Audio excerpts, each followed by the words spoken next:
What? What's going on, you guys? It's your boy Three Stickity Stacks in this thing, baby, representing TKOG. I'm updating my Dragon Maid. It's just dragons. I don't know, man. like I try and keep it as much of a Dragon Maid deck as I possibly can, but dude, the format diversifies and progresses, and I'm constantly having to like come back and change my build and more and sure like I end up playing a lot more like gas and a lot more extenders and a lot more generic dragon cards, and slowly like the dragon Maid cards, they start to dwindle. It's really unfortunate. It is one of my favorite decks. I love it a lot. I think that the value of the dragon Maid cards is still there. I think that they still enable a lot of lines that beat hand traps that a traditional dragon deck wouldn't be able to accomplish in the means that this deck is able to. I do think that this is a hand trap heavy format, and so a lot of decks are opting to play like 12 to 18 hand traps. I think that that's good when your engine is not strong enough, or your supplementary engine is not strong enough to play through a plethora of interruptions. But when you have decks like Branded, Despia, you have decks like this, you have decks like Pearly. There's quite a few decks that actually just like with engine can like play through, like the Fireboard can play through. Like I mean, like there's decks that have built-in outs to like the stun locks. Runic decks don't really need hand traps because their engine can break boards. So I like this deck. I like where it's at. It is one of my favorites. I felt like it was time to update it because I've been obviously in the cut, like messing around with it, playing with it online, doing stuff with it, but I haven't been showing you guys my progress. So this is my updated build. It is really, really, really, really strong. It has a lot of gas. It's able to play through so much. It's like unreal. I have so many crazy like 4 or 5 disruption like stories where this deck just comboed, like full comboed, halfway comboed through like an immense amount of pressure. Like it's just so good. So we have starters, we have extenders, we have engine requirements, we have going second cards. We're going to talk about it. If you like the video, leave a like. Definitely subscribe to my channel. Tell your friends about me. Help your boy eat. Let's grind. So let's slide this here. I guess we can, I'll preface like right here to start with the non-engine. It's very, very small. I can play literally 20 hand traps right now if I wanted to. This is my choice. I just played 3 copies of talents. Talents, in my opinion, especially in a build like this where everybody's playing so many hand traps and there's a lot of low impacts like Mourners, Veilers, cute little not turn inning hand traps. Like it makes talents like so much more impactful because every time I draw this card against someone who's like crutching on hand traps, they have to draw 3 to be able to do anything. This deck is already conventionally able to beat like Imperm, Ash, Veiler all the time, Droll, Nib all the time. The deck's just really, really, really strong. The Dragon cards have so many extenders, and this card is like why I really do believe in like the composition of my deck. This card definitively is very controversial because a lot of people feel that they'd rather play hand traps than talents, but I feel that because people are playing so many hand traps that I'd rather play talents, especially in a build like this. I play 3 talents in a lot of gas fields. It works really well going second, going first. It's insane. I'm on 3 copies of Small World. This is similar to Talents because Talents is a going second card. It can break boards, but I can also draw with it. And this card can allow me to see engine going first, or just allow me to see like any of the non-engine that I need. Like post-siding, it gets crazier. But right now, I'm literally just bridging into a Kaiju whenever I need to. Like all I really want sometimes is just to trade with an Appaloosa. Like I can just threaten a battle phase with IP so easily. Like so literally like this is perfect for me. It's really cute. A lot of inboards really aren't that crazy. Like the fireboard, like if it's not backed up with hand traps, it's like really easy to break with this deck. You guys would be surprised. I'm also on Lorpar. Lorpar is really good. It does force IP. It does force SP. It is a really, really strong body and a recurable resource. Once you have it and once you're playing this deck, you have a spell speed 1 pseudo like impermanence every single turn that comes back as a 27 body that can't be destroyed by card effects a lot of times, and it's really strong. And then Levianeer. This card's crazy. You don't even have to be able to combo for Levianeer to be a going second card. You just like you can convert your bodies into Romulus and Striker and get those cards negated and still summon Levy, like and keep comboing anyway. So the card's really, really nice. But as far as starters go, the small worlds can stay right here. So we're on 3 copies of Small World. The card bridges into anything. It's really, really, really strong. We're on 3 copies of Parlor, 3 copies of Chamber. What's really, really cool, obviously, about these cards is like they're dynamically better at playing through certain interactions. I think Chamber's better at beating Nib. I think Parlor is a lot better at beating Droll. These cards obviously inherently, because a lot of people don't know what the Dragonmaid cards do, you do get away with these cards resolving more than they should. But once people understand what they do, it makes your Rocket Engine a lot more impactful, because if these cards, if this doesn't get hand trapped, and if this gets hand trapped and Striker Dragon does, that means I'm extending through the hand trap. If this doesn't, then that means like Striker Dragon doesn't have to resolve now, because I'm getting my negate up regardless, and I'm getting whatever I need. Like oftentimes I just want to resolve like Romulus if I really, really, really need access to the Rocket Engine. But like if I already have it, or if I don't really need it, and I have my line and I don't really need access to Dispatter, some lines are just safer to insulate, better insulating through hand traps. But a lot of the times, all I'm doing is just checking for Nib. Because like the Ash only hurts when like I have 1 starter and no extenders, but I play more extenders than I play starters. So like the Imperms and the Veilers, as long as they don't destroy the bodies, if it's not Ogre or like Gamma or Nibiru, like it's so easy for this deck to just convert through the hand traps really, really, really well. We're playing 3 copies of Black Metal Dragon. Cards like it's a gnarly card. It's really, really strong. Anything that equates to 2 bodies is a combo in this deck. This deck is very similar to the plant deck. You just want 2 bodies on field and you can combo. We have 1 copy of 1-for-1. 1 Chaos Space, 1 Safer. There's just like certain lines where Safer is necessary. It's not to facilitate like plays as a normal summon, or the ratios would be different, but Safer is just necessary as a Seal target, as a Ravine target as well. It's just really important. Having access to Lebellion consistently, having access to like recurring my Levy, especially the lines like with Dispatter, to be able to like Ravine, dump my Safer, banish my Safer, add my Lubellion, and later on in my combo Dispatter, bring back my Safer to convert it into 3 extra bodies, which is a pretty big deal. It's really nice. We are playing 3 Tracer. The reason why I play 3 Tracer, especially with the amount of hand traps in this format, is once people start hand trapping the deck correctly and they do hit the Chamber or the Parlor, hard drawing a Tracer becomes so much more valuable. It's like high value. Because like now the Romulus doesn't have to resolve a lot of the times for me to just make my Burl in if I need to. And even then, just having like an IP inboard plus like a lot of disruptions, like IP Seal with like Dragonmaid Tiding or Beast and Regain is like still so broken.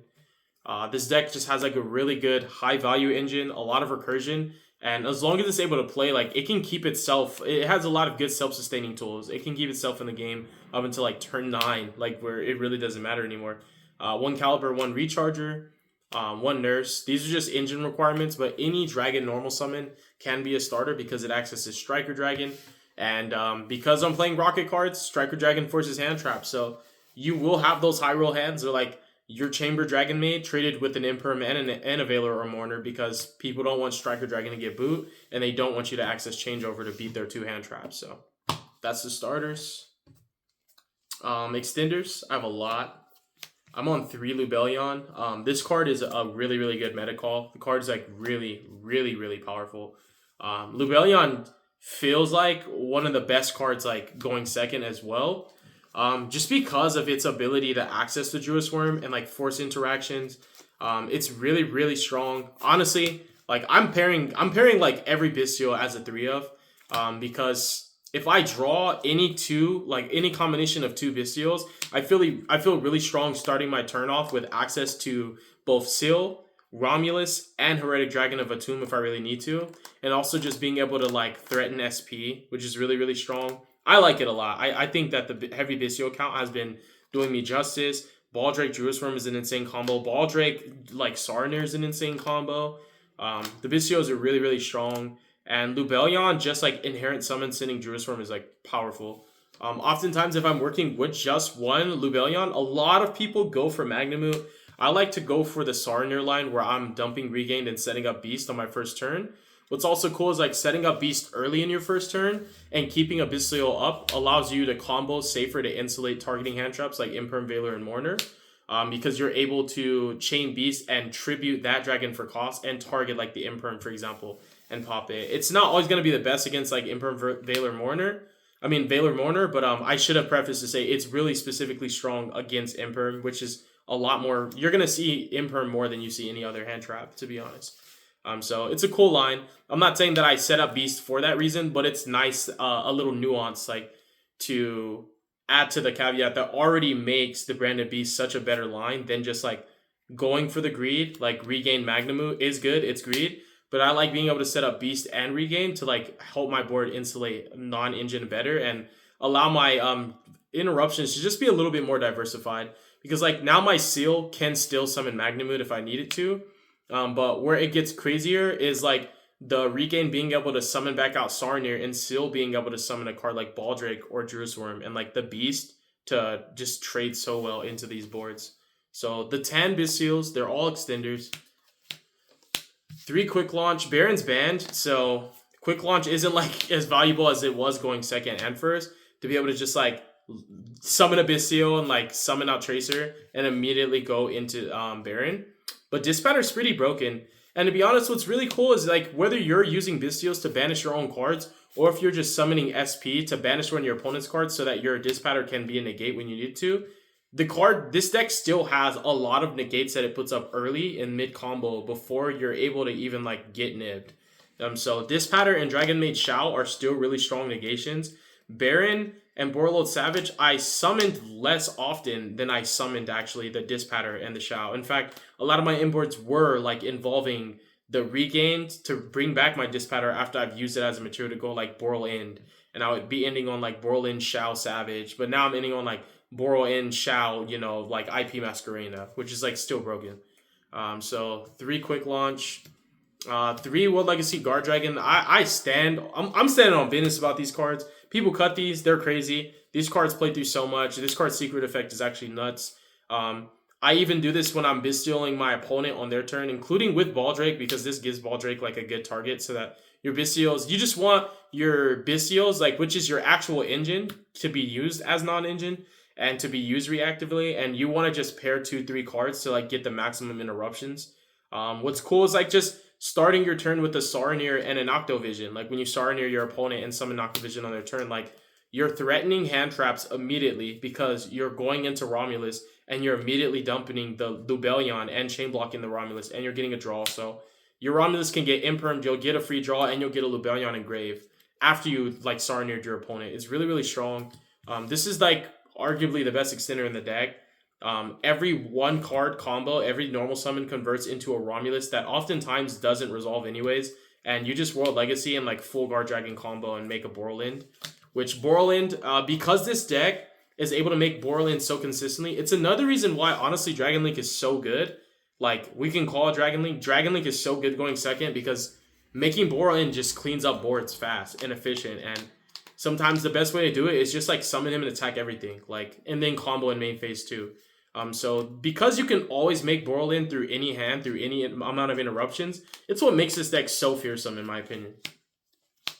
These are more extenders. The 1 Hospitality, I cut it down just because, like, I started breaking. I'm only playing 8 Dragonmaid monsters in my main deck. I wanted more copies for the grind game. I was even playing Welcome. But I've just been focusing more on the Bystial engine for my recursion than I have with the Dragonmaids. And what I do is I just use the Bystial engine to recur my Dragonmaid fusions so that I can have, like, infinite fodder with Nurse. 1 Apsarouter and 1 Red MD. That's going to round up the extenders. Now for the engine requirements is Changeover. This card's pretty nice. It's really, really strong. I like it. 1 Regained. We have 1 copy of Ravine. 1 Boot Sector Launch. We have Double Tidying. Double Tidying is it's a necessity. You have to play 2. And then 1 copy of Beast. So, do I like drawing the traps? If it's not Tidying, if it's Beast, it's terrible.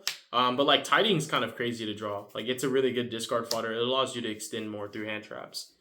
So I feel like this is a brick. Beast is a brick. This is good to draw. This is really good to draw. Changeover is actually kind of cracked. Like, it always gets negated, and then you just bounce it back anyways. For the extra deck, there's, like, a lot of sacrifices that had to be made. So these are the only fusions I'm playing now. No Borreload Furious, no Double House, just 1 Shao, 1 House. I'm playing the 1 Dispatter. This card is still broken. I still always chose it over Baron.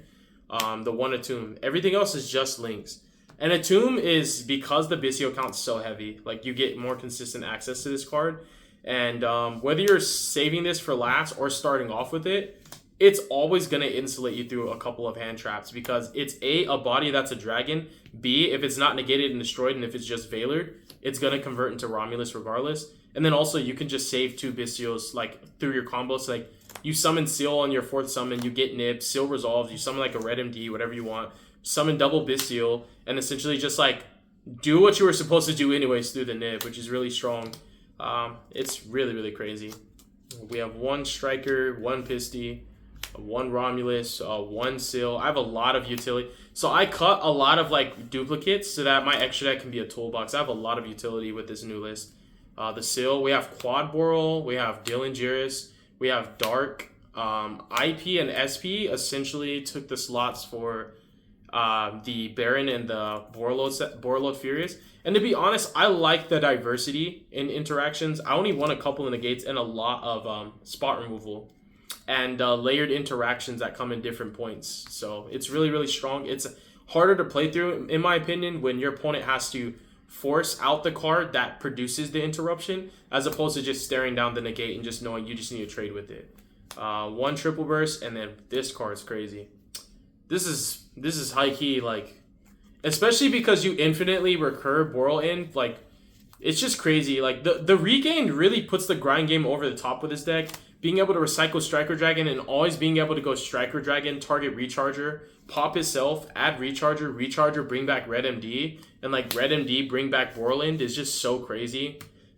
It's just such free real estate. It means that on the crackback, when you play your engine right and manage your resources properly, like any normal summon dragon, like you can be playing on turn 3 and go normal chamber, effective search, they go imperm, you link it off into Striker and then go Striker, target Recharger, pop, bring back Red MD. And you can Red MD anything, and if you burn through your Pisty and recycled it with Regained, or just put it back by any other conventional means, it means like you can actually go Red MD and then combo in the EMZ and then bring back Borland that way. And you can just always clean up boards on the crackback because once this card's there, you can just easily resummon it every turn and just like clean the whole board up and keep playing with your negates. So it's really strong. Yup. The deck's pretty nice, you guys. Thank you so much for watching this video. God bless you guys. Make good choices. Don't do drugs. Don't hurt your brain cells. If you want to see more content with Dragon Maids, comment "We want Dragon Maids" in this video. I got you. Peace.